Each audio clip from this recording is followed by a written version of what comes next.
Hello, and welcome to blog post number 6, where we are going to stop power struggles. I'm going to teach you my 3-strike method secret. Every child is different, every child needs something different, but if you've ever worked with pragmatic, strong-willed kids, either in the classroom or at home, you know one thing for sure: constant correction burns everyone out. That's why I use the 3 strikes method. It's simple, consistent, and respectful of both the child's autonomy and their need for boundaries. I use it both as a special education teacher and as a parent of 2 energetic, big personality children, and I'm telling you, it works. Why the 3 strikes method works. The core idea is this: kids are given time and space to self-correct before an adult steps in. Instead of constantly saying, "Stop doing that," or redirecting every 2 seconds, I just say, "Strike 1. Short, calm, no lectures, no power struggle, just this is your first notice." This right here, I have noticed, saves a lot in the embarrassment department when it comes to your own children and also your students. They can just look at you, they know what you're saying, and redirect themselves. Otherwise, they'll just keep embarrassing themselves, and they know that.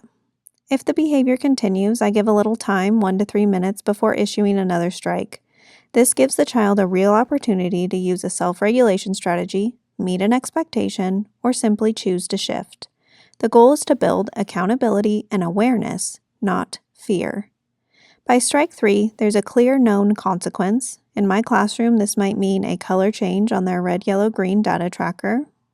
At home, it could be a timeout or, a spank, but more on that later. In the classroom, behavior tracking meets personality support. For students who benefit from more structured support, I use a red, yellow, green data tracker throughout their day. Kids earn greens by showing expected behavior and get access to different privilege levels. If they dip into yellow or red, they earn themselves a social-emotional mini-lesson instead, tailored to their specific needs and personality type. As a teacher, I may give a verbal or nonverbal strike for things like disrupting class, refusing to engage, or escalating over something small. If there's no redirection after a couple minutes, I calmly say, "That's another strike. Your expectation is to be respectful by keeping your voice off while I'm teaching," or whatever the expectation is. The most important piece: teach the why behind the work. I'll often tell students, "Right now, we're practicing being bored. And that's a real skill. You won't always be entertained, you won't always want to do the thing that's in front of you, but here's the kicker. There's a part of your brain that only grows when you do things you don't want to do." It's true. There's a part of the brain that I cannot pronounce, and it plays a huge role in motivation, conflict resolution, and impulse control. And it's activated when we push through discomfort, frustration, and boredom.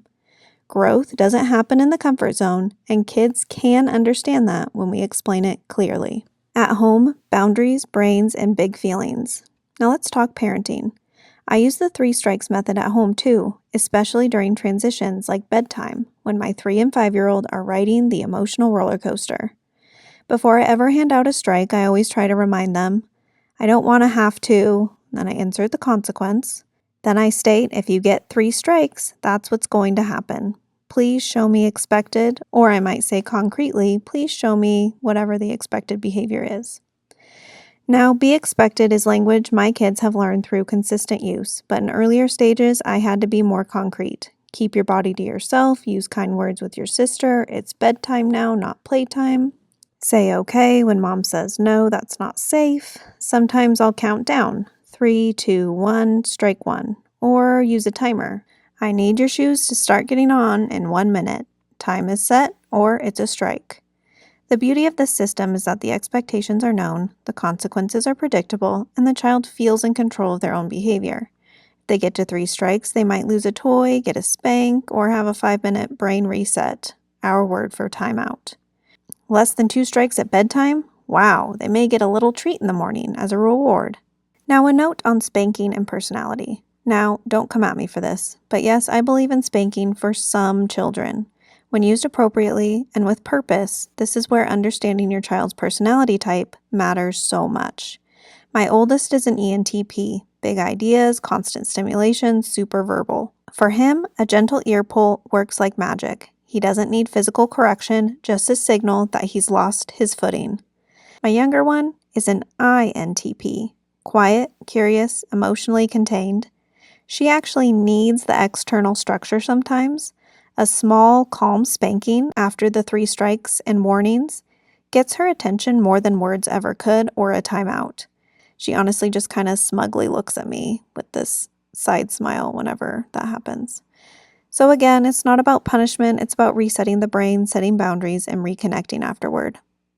My final thoughts, whether you're working with kids in a classroom or raising them at home, remember, consistency builds safety. When kids know what's coming and that they have power to change the outcome, they rise to the occasion more often than not. So next time your child is melting down at bedtime or your student is spitting out in class, take a breath and remember, strike 1, strike 2, strike 3. Now we're learning. Want to learn more about brain-based strategies, personality-informed parenting, and behavior systems that actually work? Subscribe or leave a comment below. I'd love to hear how you use the 3-strike system with your own kids or students. Also, if you would like some more resources, go to mindchild.net. See you in the next post.